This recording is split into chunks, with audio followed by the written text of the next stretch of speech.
So, ang giingon dari is ang title sa ato ang topic karon is don't follow your heart, follow the one who created it. So, kinsa ganitong ga-create sa atong heart? Jesus. So, ang verse that is Proverbs 4:23. Gingon dari, above all, guard your heart, for everything you do flows from it. So, it is important kayo sa to ang atong i-guard atong heart. Kay kung unsa man kanabitang ang heart hindi nato kay gusto dito kanabitang naay mga earthly nga desires. So common kay sa to ang kataga na follow your heart, di ba? Mingan ta follow your heart kung sa imong ganahan. For example, magwa ko kurso, ako na i-follow akong heart kay basin maun jud niya akong kurso para sa ako.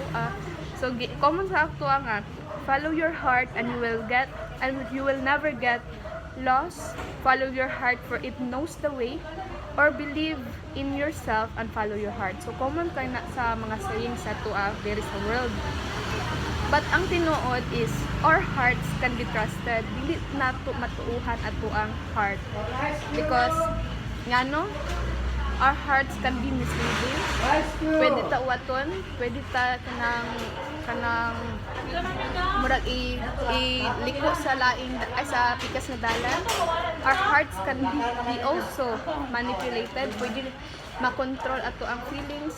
Pwede karon okay ta, sunod kay okay ba bata, di ba? Sahay ko dili na. So dali ra kayo ma-place pud atong heart, dali ra kay ta malipay, dali ra pud kay ta mapasakitan.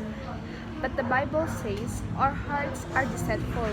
Hindi man jud sa Bible nga ato ang hearts is kanabitang madali ra mauwat ba, misleading beyond all other sources.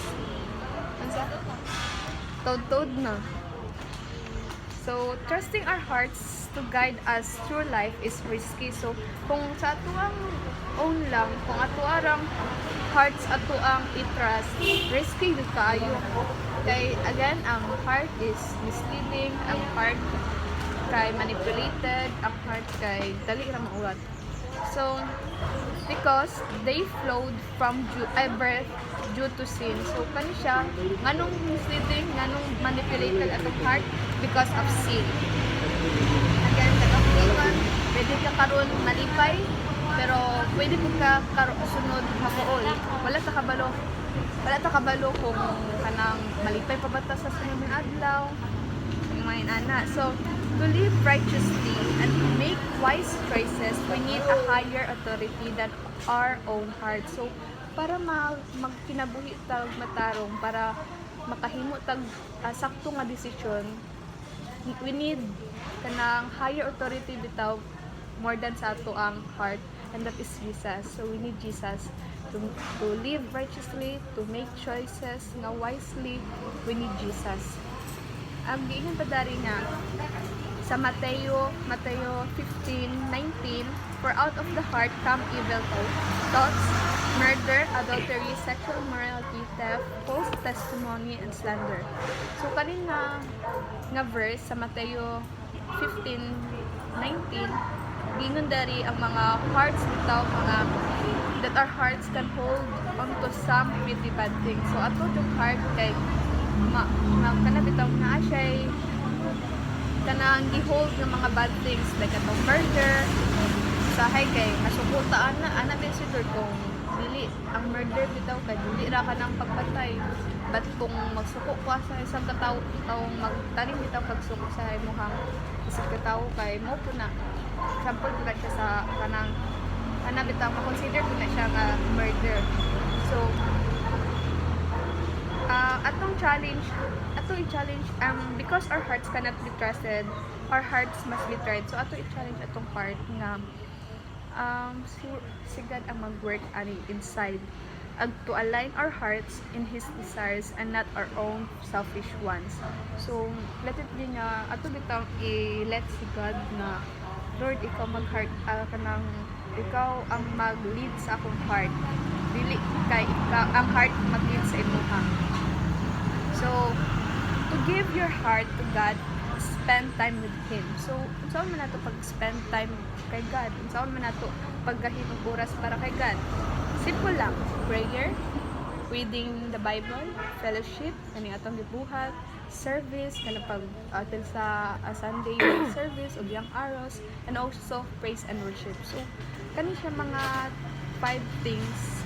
Mao gyud ni ang kanang makagahin bitaw na makabuhat sa ato ang stronger atong relationship dia kay Lord.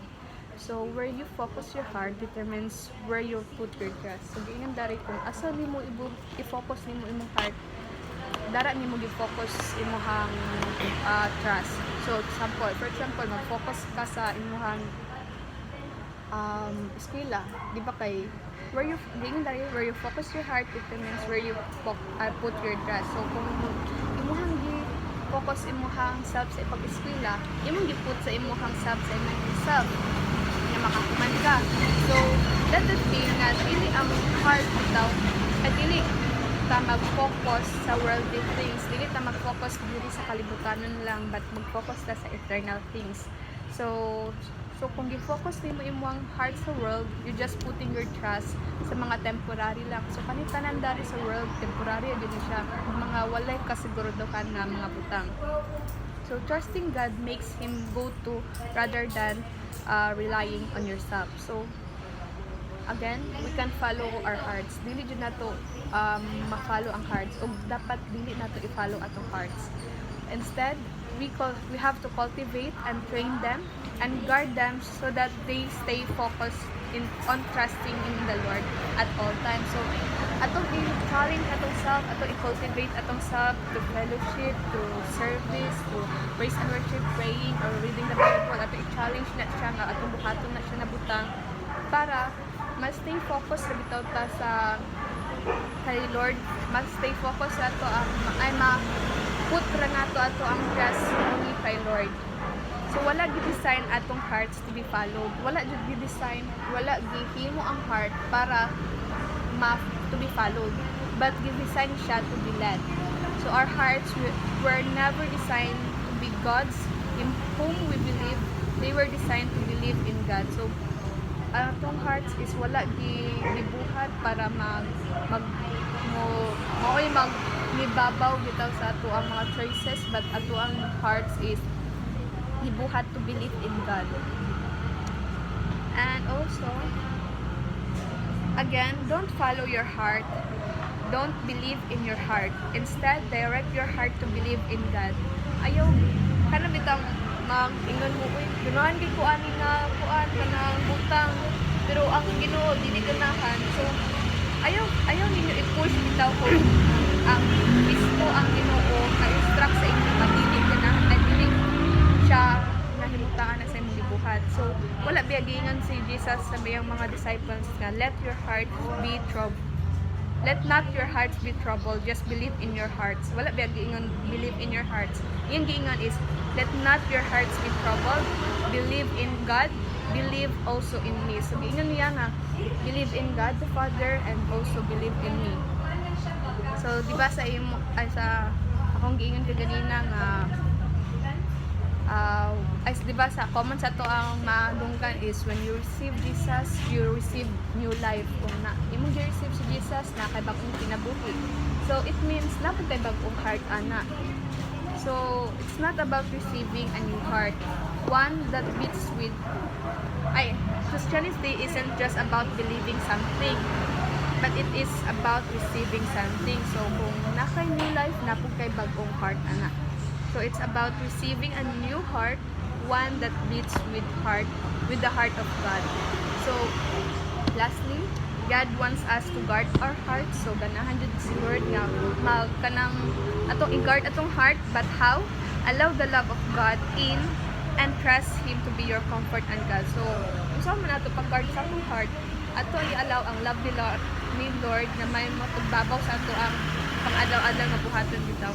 And don't follow your heart because your hearts can be deceiving. Instead, follow the one who created it. So, ayun, again, don't follow your heart, follow the one who created it, and that is Jesus. Ano lang to akong share. So, Ana ba may mga i-add or something? Gamay lang basta para makabalukog nga ka ng kasi namin question ana. Sige, ang samayin yung mga paan na sabto na ba? Na kasabot na ba mo? Sige, ang samayin ka ng mga yung mga kanang question baka ha or mga sama i-add any reaction or violent reaction sure. So yun sa man gamay lang.